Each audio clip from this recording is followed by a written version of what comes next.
Hello and welcome back to Our Text TV. Today's video is MCU Future Part 2 of this Future series for the MCU, Phase 4. And without further ado, you guys already know what we're going to talk about. Let's get involved and let's get this video done. And let's talk MCU. Okay, so we're going to start off with the Eternals movie.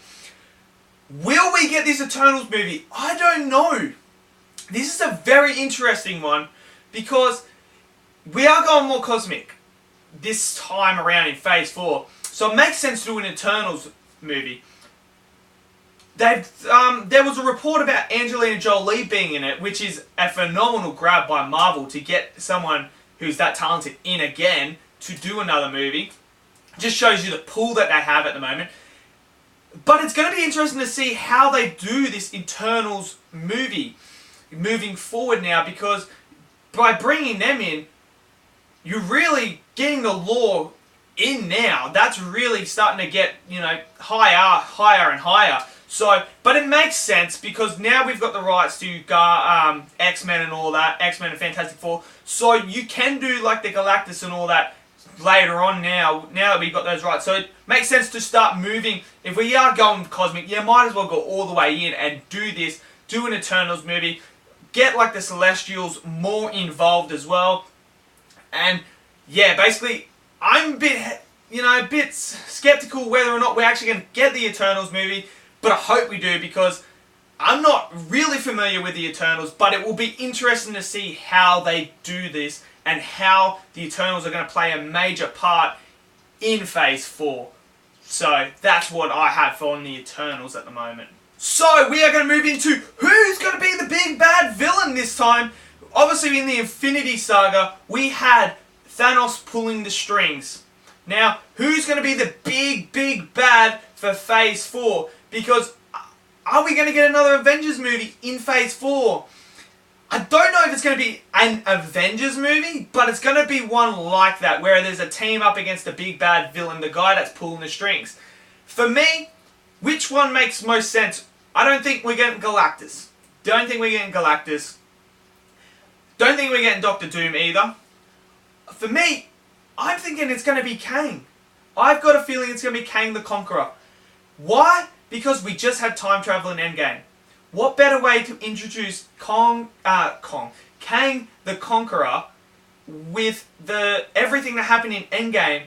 Why don't we just have it like he comes back similar? He comes in time and that from the future because they didn't put the stones back properly or anything like that, and it muddled up the timeline. He's come from that timeline to bring vengeance on all those in this timeline because they ruined his timeline or something like that. I think it is the perfect way to bring Kang the Conqueror in now after the time travel stuff and have him coming in and out of the different movies and that at the ends and all that stuff. Just pulling strings like Thanos did until we get to the big battle, the big movie, where you have the two movies like they did with Endgame and Infinity War. You could have Kang doing something like that. So, my money, I'm going to put Kang over. I think Kang's going to be the big bad villain at the moment. I think he's the next in line for this Phase 4. Now, we are moving to Thor 4. There has been a pitch about Thor 4. Whether or not it gets done or not, I don't know, but I don't know where they could take, if after the way they ended it on Endgame, I don't know where they're going to take Thor 4 now, because really, he was hinted to be at the Guardians of the Galaxy, so I've got a feeling he's going to be Guardians 3. I don't know, we might get a Thor 4, but it's all going to depend on what happens on Guardians 3, I believe. That's going to come before the 4th Thor, so if we get Guardians and Thor's in that, I think the way that ends is going to tie into Thor going into Thor 4. So that's my thoughts on Thor 4 at the moment after what's happening in Endgame. Now we move to the TV shows. So we've got Winter Soldier and Falcon TV series, which I think is going to be after Endgame. I've got a feeling that's the way they're going to take it. It's going to be, basically them running missions and that, doing all that stuff. Nothing too out of the ordinary that we probably least expect. So I think they're going to be pretty, solid going through. Now, the next two are going to be the interesting ones. First off, Scarlet Witch and Vision, WandaVision. How the hell are they going to do that when Vision's dead? Vision didn't come back in Endgame. So I'm very intrigued now to see how they're going to do WandaVision. Because the way I see it, is it going to be the prequel to where it's just before Civil War in that little period? Or is it going to be an alternate timeline, Wanda and Vision? Or does Shuri or someone rebuild Vision and he comes back and he doesn't need the Infinity Stone? So many questions to how this is going to happen.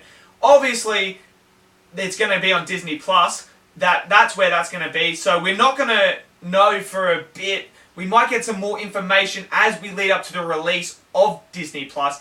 That's going to be interesting to see how they take that show.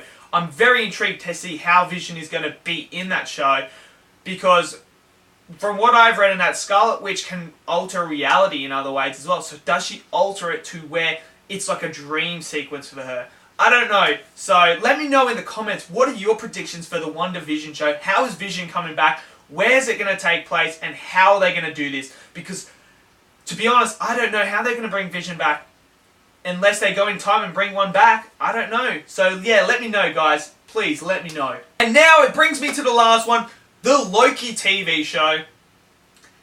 And I think this one of Loki is going to be the Loki that takes the Tesseract in Endgame. When they're at the Battle of New York, Loki picks up the Tesseract and warps out of there. He's gone. I think that was their portal and their gateway to having Loki come in to the TV series. I think it's going to be about his adventures throughout that particular timeline. Whether or not he comes into our timeline, the present timeline, will be very interesting. I'm so excited now to see where this Loki TV series is going to go. There's so many possibilities. They are going cosmic with Phase 4. This Loki TV series is going to be so... It has to be cosmic. Because why would you bring Loki back to Earth, keep him away from Earth, and have his adventures in space and throughout different planets and that as he goes through... Because he is the god of mischief. So let him get up to mischief. I'm very interested to see where they're going with this now. After that, and it will be very interesting to see if he ends up in our timeline or not. Because the MCU is the fake death universe. There is fake deaths everywhere. So whether or not he comes in our timeline or not, but I'm so intrigued. Yeah, I cannot wait for the Loki series. So there you have it. That is all what I think is going to happen at the moment for Phase 4 and the TV shows. Obviously, there's going to be more, I think, that's going to be in Phase 4. But at the moment, I don't know what else they're going to do. So we're going to have to wait. After Far From Home, I'm expecting Kevin Feige to make an announcement on the next lot of movies and Phase 4, where we are going. And it's going to be very interesting to see what we have in store and where we're going to go now that Cap, Iron Man are no longer around. So, and basically, what are they going to do with Hulk? Where's Hulk going to end up? That's another one. And yeah, so let me know in the comments, what do you think's coming out in Phase 4? Where are we going? Who's going to die? Who's not going to die? Everything like that. All your predictions. Let me know in the comments. And I'll see you guys in the next video. Have yourselves a lovely day.